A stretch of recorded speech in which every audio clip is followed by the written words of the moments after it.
পাট শাকের ডাল খেতে কিন্তু খুবই দারুণ লাগে। আগের দিন তোমাদের সঙ্গে শেয়ার করেছিলাম ঝিঙে দিয়ে ডাল, সেই রেসিপি তোমরা চাইলে কিন্তু দেখে নিতে পারো। আমি কিন্তু চ্যানেলে অলরেডি আপলোড করে দিয়েছি। আজকে শেয়ার করছি পাট শাকের ডাল। ভিডিওটি স্কিপ করো না, লাস্ট পর্যন্ত দেখো। চলো ভিডিওটা শুরু করি। প্রথমে শুকনো খোলা আমি কিছুটা পরিমাণে মুগ ডাল ভালো করে ভেজে নেব।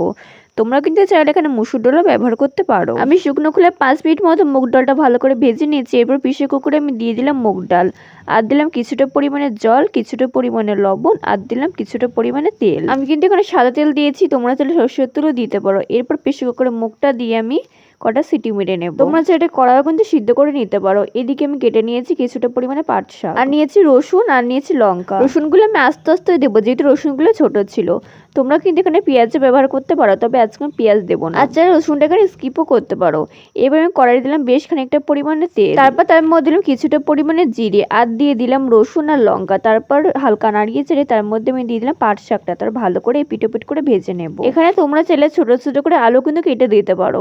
আর পাট শাকটা বেশ কিছুক্ষণ নাড়িয়ে চেড়ে ভেজে নিয়েছি। এরপর এর মধ্যে আমি দিলাম সিদ্ধ করে রাখা ডাল। আমি সিদ্ধ করার পর ডালের মধ্যে সামান্য পরিমাণে হলুদ দিয়ে রেখেছিলাম, এর জন্য পরে কিন্তু হলুদ দেবো না। ডাল দেওয়ার পর হালকা নাড়াচাড়া করে দিলাম। এরপর আমি 10 মিনিট মতো ডালটা একটু ফুটিয়ে নেব। তোমরা যদি এটা একটু ঘন করো তাহলে কিন্তু জলের পরিমাণটা অল্প দেবে, তবে আজকে আমি খুব ঘন বা খুব একটা পাতলাও কিন্তু করিনি, মিডিয়াম মতো করেছি। বেশ কিছুক্ষণ নাড়িয়ে চাড়িয়ে নিয়েছি। এরপর এর মধ্যে আমি সামান্য পরিমাণে লবণ, আর দিলাম সামান্য পরিমাণে চিনি।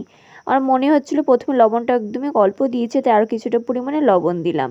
তারপর হালকা নাড়াচাড়া করে দিলাম। আমি কিন্তু ফোড়ন দেওয়ার পরে ডালটা খুব একটা জাল করি না, কিন্তু যেহেতু আজকে পাট শাক দিয়ে রান্না করবো তার জন্য কিন্তু একটু জাল করে নেব।